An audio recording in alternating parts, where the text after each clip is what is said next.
Hi, everybody. Welcome to In the Neighborhood. Glad you could join us. I just got to say, every day I am lucky that my neighborhood involves Russ Broom, Mandy, Stobo, and Jim Button. That makes my life so much better. How are you, Jim? I'm doing well, Davey boy. How about yourself? I'm great. I'm excited. We have those of us that are just joining. You weren't here for the shirt drama. But Mandy Stobo was a little concerned about her ensemble, so I think we should just deal with this right now. Talk about it right now, right? Yeah, I think we should. Yeah. Well, here it is.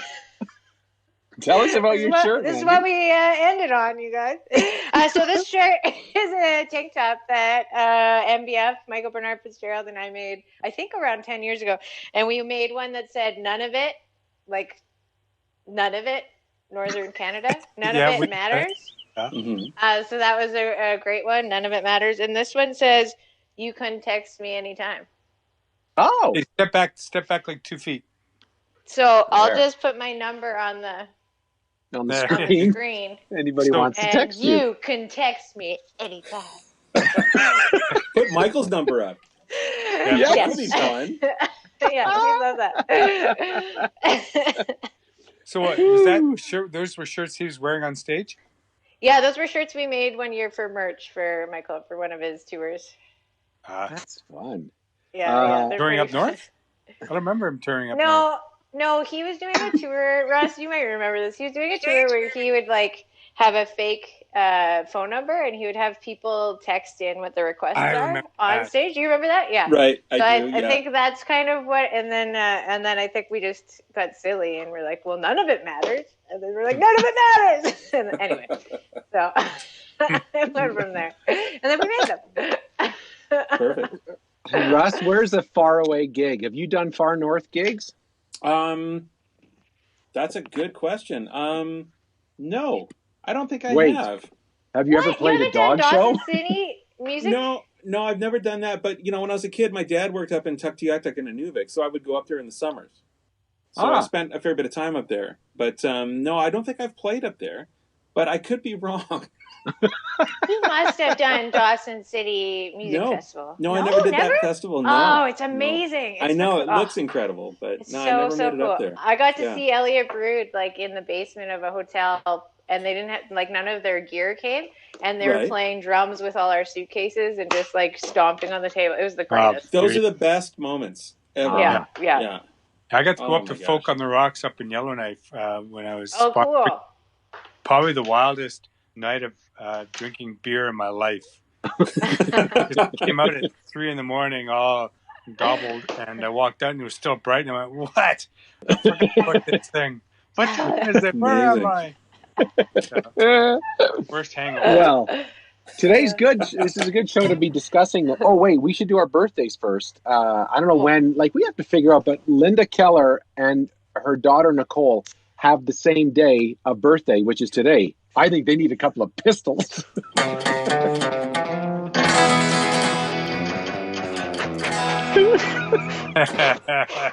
And Linda is my sister. So happy birthday. And happy birthday. I used to call my niece Pickle. So Pickle. What's one great thing about your sister that she should be celebrating today on her birthday? That she's still getting older. Well, at our age, it's I'm just glad to be having another birthday, because if I don't, that means I'm dead. It's a good point. Russ is always here to cheer us up, eh? Yeah. I'm kind of the realist in the group. Oh, that's so good. You wouldn't say the same thing about Pickles that way, would you? Well, I don't know. But no, my sister, introduced me to so much music when I was growing up. So, it was great having older siblings that had really good musical taste. So I'm very thankful for that. And my niece is playing guitar, and her kids are musical, and yeah, it's great. No way. Yeah. Bravo. What's an album that you remember growing up with that Linda had, your sister, older sister? The Jimi Hendrix Band of Gypsies record, which is still one of my favorite records of all time. I think I stole her copy of it. So I'm now Sorry about that. Yeah. Sorry. I'll Maybe you mail can it wrap back it up to you and at give some it back. point. Yeah. You think? Now, people at home, I know you're all saying, I know Mandy Stobo is a bit of a fashion mogul. Wow. One of my... And she has a bit of a gift when it comes to being sharp and all that, but she's also a bit of a craft person. Is that true, Mandy Stobo?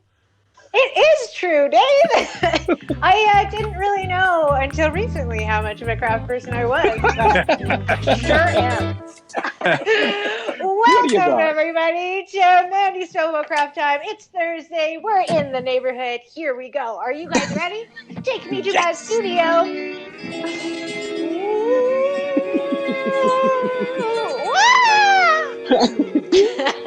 All right, welcome everybody. I am so excited about this craft. This one is really fun. I had a lot of fun with it last night trying to make it. So today we're going to take our partners and our kids and we're going to make a giant kind of mask that also will work at the grocery store, except for you can't see through them. So maybe not. And we're going to express our emotions. So the first thing I want you to do, and this kind of ties into our hero today too, because it involves a crown. So I want you guys to just make a quick crown. You can paint that. That's awesome. Right. That's fun. And then you're going to cut that out. And then underneath, so we'll quickly cut that out. You guys can tell me a joke about a crown if you have any. Jim, what's your joke about the crown? My joke about the crown. Two guys walked into on it. One of them wearing a crown. The other one wasn't. Right? Yeah. And then they said, why did you bring Celine Dion with her long face? I believe is how that goes. And where is the bartender? Is that where it goes? No, that's the termite one. What are all the punchlines to bar jokes? Afraid not is one. Afraid not. That was a good one. That was a good one. Okay, so then you're going to take your crown. Oh, here we go. And you're going to size the face underneath. So we're just going to do a quick little line. I want you guys to all experiment with shapes, and all drawing in art is just different shapes and breaking things down. So it's really nice to think of things in that way, especially when we're feeling out of control, because it's really just breaking things down into smaller shapes. So I'm going to just quickly do a guy that, expresses a bit how I'm feeling. Yeah. And then you're going to cut that out. So you want to paint the crown. You want to paint that. Then you're going to take a stick and you're going to tape it to the back of it. So I'll show you on this one I already made. You want to tape it at the top and at the bottom so it's not super flimsy. And then you have a mask. So let me show you guys how fun this is. Hey! Oh, that's great. What is that? And you can walk around the neighborhood with it. People will love it. It's something great to laugh at. And you get to express how you're feeling during these COVID times. So there you go. That's so good. That's great. Back to you, Dave. Well done. That's Craft Time with Mandy Stobo. And that's now can you do a finger pistol with one hand while you do that at the same time?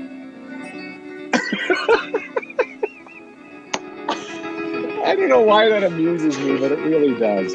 That is so Are these great. cute? I love these. Yes, and when really when a really small child is holding it, it's so cute because it's really big on them, and then it's so cute. Anyway, I thought it was great.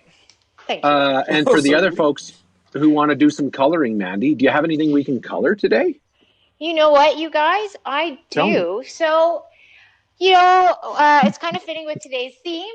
And we all love the Stampede, so I thought I'd do a replica of last year's Stampede poster for you all. Oh. So there fantastic. it is. That'll be a good homage to the Stampede, and it'll feel good coloring it. We love our city, so there you go. Yeah, good one. Smart. Boy, I've taught because I do a bit of work at the Stampede that a lot of people that have texted and wrote and talked about what is this going to be?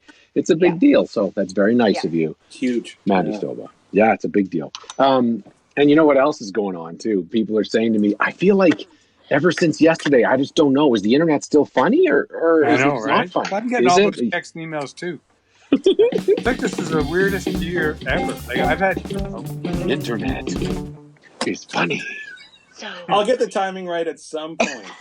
But I'm just, I don't know. I don't know that there is a right time. I was going to say, as if Mandy and I are following timing on this. The I'm trying internet to watch you. is funny. So funny. I just feel like I ruin it every day. No, Let's go I again. feel like Let's we're go ruining again. it, but it's fun. Again. Okay, try it again. You guys, on the count of 3. 1, 2, 3. The internet is funny. Perfect. Oh my God. So now is that what I have to do from now brain on? broke. Do I have to give the countdown every time? I think so. I think you do, Jim. Any help you can Sometimes give me I'll would do it be silently, appreciated. so you have to be paying attention. I'll just be doing All right. Okay. So, Linda, we're I sorry don't for know about making your you birthday guys. so weird. Yeah. Dave, I got something to say. Do you mind? Okay, sorry. I'm that's done. all right. Okay. Okay, you passed it. So I have to say, I've had a lot of really weird years in my life, and I'd say 2020 is going to be the weirdest year of all. I don't know if it's going to be, it'll be pretty awesome if we can find a weirder year, but I don't think you can. So the theme today is how weird 2020 actually is. So imagine going to a concert that was once called Coachella. You now have to call it Couchella. Right? That's a good one. Right. And none of it matters, you guys. No, none of it matters. You can text me anytime. Nice. I'm going to tell you that 2020 is also feeling very long. That's a good one. Very unique. We didn't know this, but when Saturn lined up with Uranus, 2020 became a... yes, 29 days in February, 300 in March, and as you've noticed, April feels like 5 years. So these are all based on science, astrology, and a few other things. Lines up with what again? Sorry? It's math. You wouldn't understand. Okay, and the last one is some real time travelers back in the Star Trek days, they jump into it and they're time traveling to the 2020 year, and 5 minutes later they go, no, bad idea. I ain't going to 2020. I give up. So that's Spock and Tiberius Kirk giving up on 2020. We can't. Tiberius, his middle name, I forgot. Yeah, Well James done. Tiberius Kirk. James Tiberius Kirk, yes. I actually watched the pilot. They have it on Netflix. The pilot for Star Trek. Really? Way back in like the 1960s. Yeah, it was pretty wild. Only character that continued into the actual series was Spock. Really? Interesting. And Spock didn't know where to look when he was talking either. It was pretty funny. Yeah. I know It the wasn't feeling. like when I watched the Archie Bunker series and the boom mics were in the back. Boom. Yeah. That's my favorite. So 2020, weird year. We'll get through it. And the internet is still funny, which is good. It is. It's so good. We have a couple of very special guests that we want to bring on the show. And Jim, Terry Andryo is like this legend. He worked for ATB and he worked in agriculture and in marketing. He knows every farmer, I believe, in North America, and is very committed to. While I call him up, why don't you tell us your own experience of this amazing guy, Jimmy? Terry's an awesome guy. He actually, in talking about his accolades, he won like 2020 Marketer of the Year in the ag business. So, or 2019, yeah, pretty spectacular. He's an awesome guy. Terry and I we're going for. Hey, Terry. Morning. How are you? Good. Terry and I were going for until COVID came along. We were going for a weekly walk. We talked about we're each dealing with stuff, and we'd talk it through and help each other out. And what I really like about Terry is he's always, he's a kindred spirit, and that he'll always find the positive in things, and he'll work his way through it, and always willing to help others out. So thrilled to have him on the show today. Yeah. Thanks, Jim. Big hug. Coming in for a hug. Yeah, Terry. Oh, good to see you. Yeah. when Terry walks in a room, those of you that don't know Terry, everything just gets better, and he just makes it calm and good. We should all, when he runs into a room, Dave, we should all just start yelling, Terry! Right? On cheers. Like Norm. Yeah. Are you suggesting I look like Norm, Jim? No. Because I think I could pull that off. Okay. How many Terry, do I have today? You know. Oh, stop. You Come look on. great, It's all Dave. camera angles. Terry, put the camera up higher, and you won't. I was thinking, Terry, I want to ask you a bit about the ag world, and then we'll bring Alicia in, who we're going to talk about as well. But before I bring her in, talk a little bit about, you spend your life and times with people on the farms and ranches. What are they dealing with that the rest of us need to kind of know about? Well, I think a couple of things. You know, I know that you had Leslie Kelly on last week, and you know some of the things that Leslie talked about are apparent and still alive. I was up in Didsbury and Carstairs yesterday, and they're still harvesting. You know, so there's still some harvesting going on. They got to get that off in order to put the new crop in for this year. So there's a little bit of stress and pressure going on there. Certainly in southern Alberta with JBS having the epidemic in their area, as well as you know what's going on in Cargill and High River. You know, the beef industry and the producing of that is taking a little bit of a burden because, you know, there's people with inventory in their feedlots, and that means money's tied to it, right? So the financial pinch is becoming a little bit evident with the meat processing going on and or the lack of it, I guess, as well as, you know, some of the farmers are looking to circumvent the producers and go directly with the consumers for choices on meats. So there's a little bit of pressure. And I think the third thing that's really evident is the lack of rural internet access. You know, the pipes being really tied up right now. And, you know, Alicia will probably attest to this because she's in Trochu. You know, so access to internet in the rural environment is really becoming a problem with all the broadband being accessed, plus the addition of having to school your kids and having your kids at home. So the pipes being tested in rural Alberta for sure. And is your sense, Leslie talked a bit about this last week, I should say, that the emotional stress is tricky because you have a lot of debt and all your hopes and dreams are based on the weather. And then this comes along, COVID comes along and blows it up again. There's so much uncertainty in that world. Is that accurate?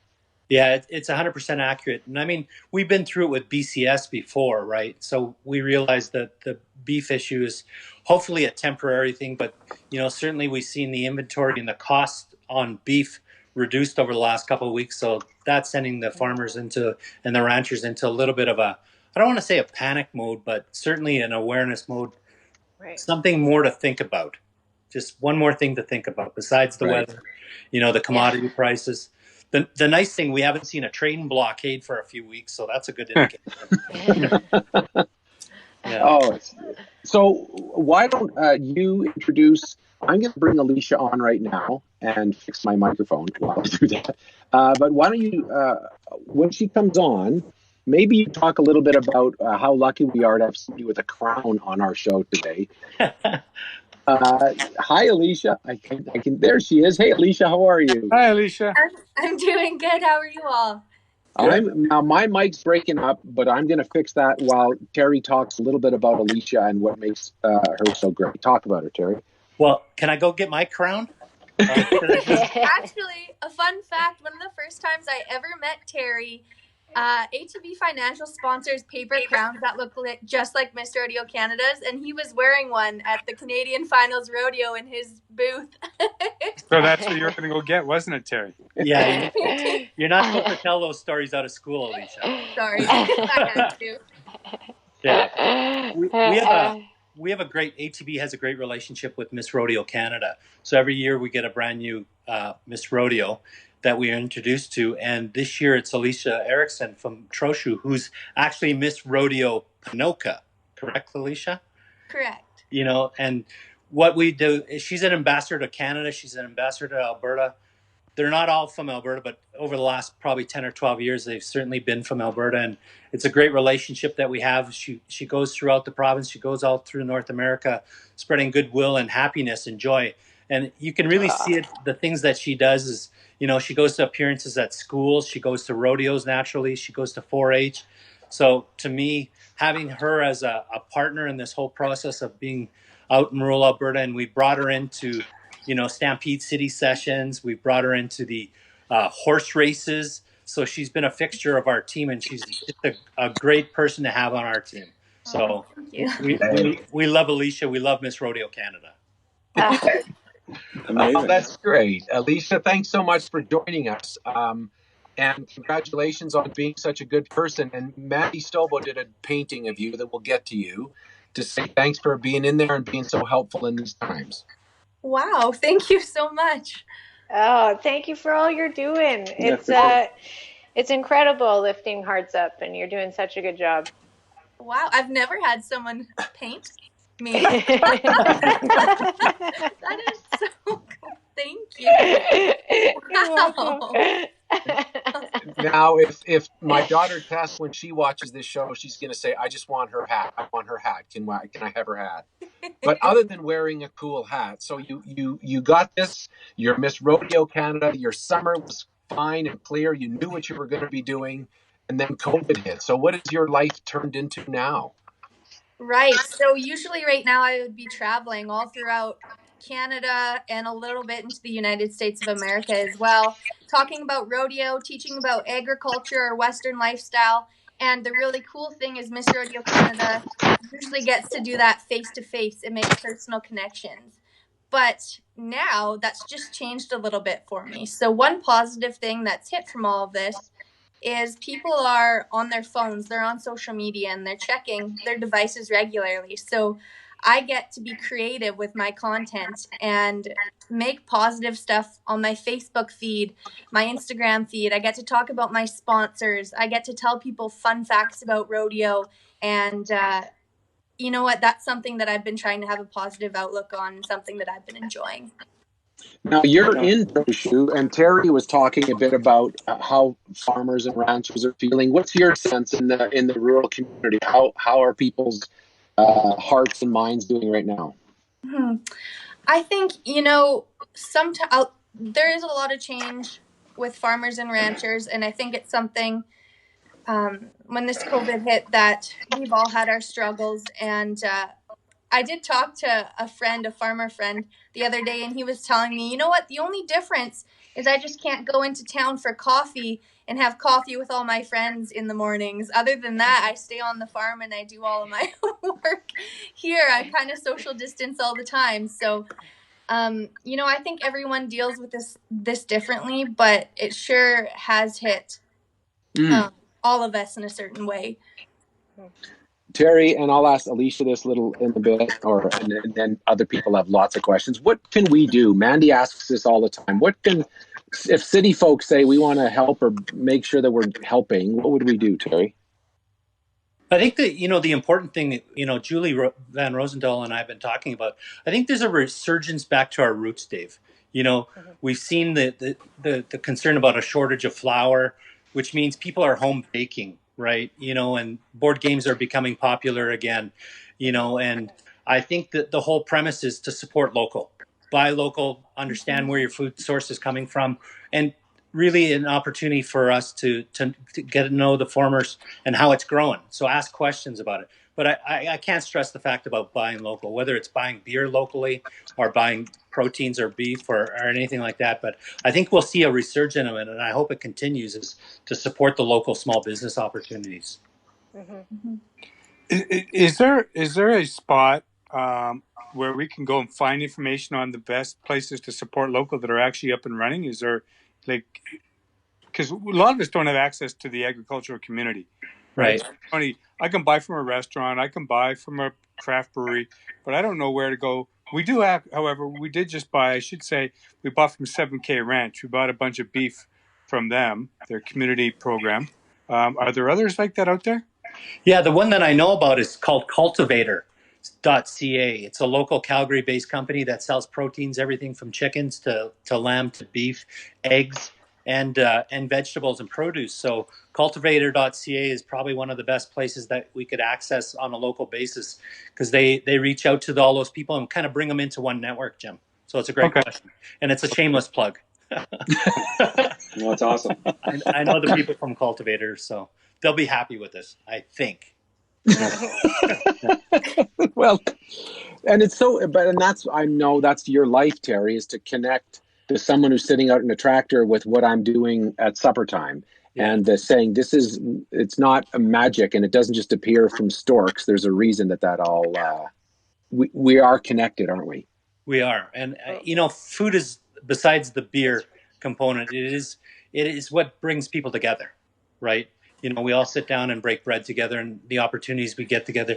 But again, there's more opportunities to ask questions about food source and supporting local. There always has been, but I think we'll see that resurgent survive a lot longer than it has in the past couple of years.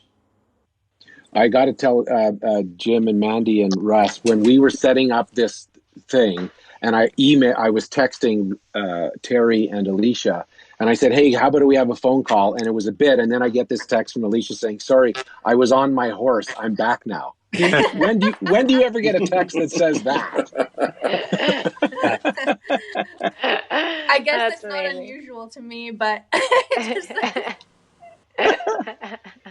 So you actually have a horse. This is your world. This is your life, and that is. It is. I mean, you live my daughter's dream life, but it is important that that's part of what we do, right? Yeah. Right. Yeah, you know what? I didn't grow up in a rodeo family or a Western background. I actually fell in love with horses from a young age, and my parents put me in riding lessons. And from there, I made connections and met people. And, the rodeo community is such a welcoming and encouraging community that I found so many supports that were willing to bring me into this lifestyle and to teach me and help me. Mm-hmm. That's awesome. That's great. Yeah, you know what? I just want to jump in with that comment, Dave, quickly. Sorry to interrupt. No. But I was up at an actual equine facility yesterday in Cremona. And, one of the things that we talked about yesterday is mental health and the resurgence of it. I think a lot of people are going to need it. And Brent and Amy Monya have this facility that do equine therapy. And they're trying to get a lot more people involved with animals as a form of therapy to get out. So getting people from outside the city out to the country to enjoy, the space and the opportunity there, but also engage with animals, because animals play a big part in therapy and rejuvenation of mental health. So just want to leave that with the audience as well. Mm-hmm. That's great. Wow. Maria kind of questioned me because I was up at the farm for 5 hours, and she goes, I hope you were social distancing for 5 hours, because you were gone for 5 hours. And she reminded me. She's sitting here listening to me and kind of coaching me and holding up cards. You got to talk about this, Terry. I love you, Maria. We need to see Maria. Yeah, we need to Maria, see Yeah. join us. Terry and Maria, I got this beautiful card in the mail a few weeks ago from you, and you guys are just so special. Our community is so lucky. That's all her. There you are. There's Yay! my girl. Yeah. Was your card a Christmas card too? It sure was. Yeah. It's the best. Gotta love my mom. She was ready for everything. Hey Maria, can you brag about your daughter for a sec? That not only is Terry doing great things in the community, but your whole family is. What is she up to? Well, we've got a couple of things that are how we have a daughter who works as an This ER is probably nurse. better. Yeah. Emergency room nurse in the city and out in Okotoks. So she's very busy. They're busy and yet in some ways slow because so many people are staying away from emergency. So and maybe I'm hoping not unnecessarily. If you need to go in, please go in. But it certainly has affected her home life even and the way they deal with patients. And she's very loving person. We're a very touchy-feely, get in your hula hoop kind of thing. So for her to deal with patients from behind, always the mask, etc., is one thing. And then our other daughter, her husband is a peace officer in the hospital. So he's not only protecting the staff there, but he's also looking after and directing patients. So that makes it very tough for this mama bear who just wants all her children to move back home. Because it has been weeks since we've been able to hug them. And if you know this Andryo family, like I said, we're very huggy, touchy-feely, and so it's tough. But the kids are doing really well. They are probably more strict than we are with who's who and why, and I don't think we should do that. And where are you going? And where do you think you're going? Okay. and then I know this one. Yes, he was out at the farm, and I'm like, you were gone for 5 hours, and I know you. So back slap, high fives, hugs. That better not have happened. I love it. This is my favorite part. My favorite part is Terry getting scolded on national TV. Yeah.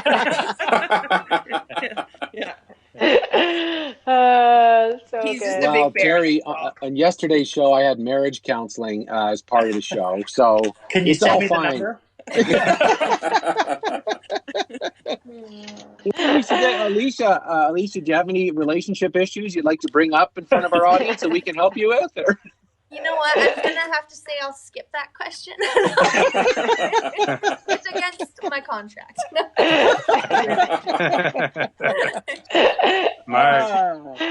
Well, I feel like the only thing that would make this any better is a dance. And so, Alicia, I'm not sure if you're aware of this, but the way the show ends is Russ plays our theme song, and I don't know if you've seen this, but it's going to change your life. And thanks for being a great person. Thanks for being on our show, Terry and Maria. We'll see you soon. Now, let's dance.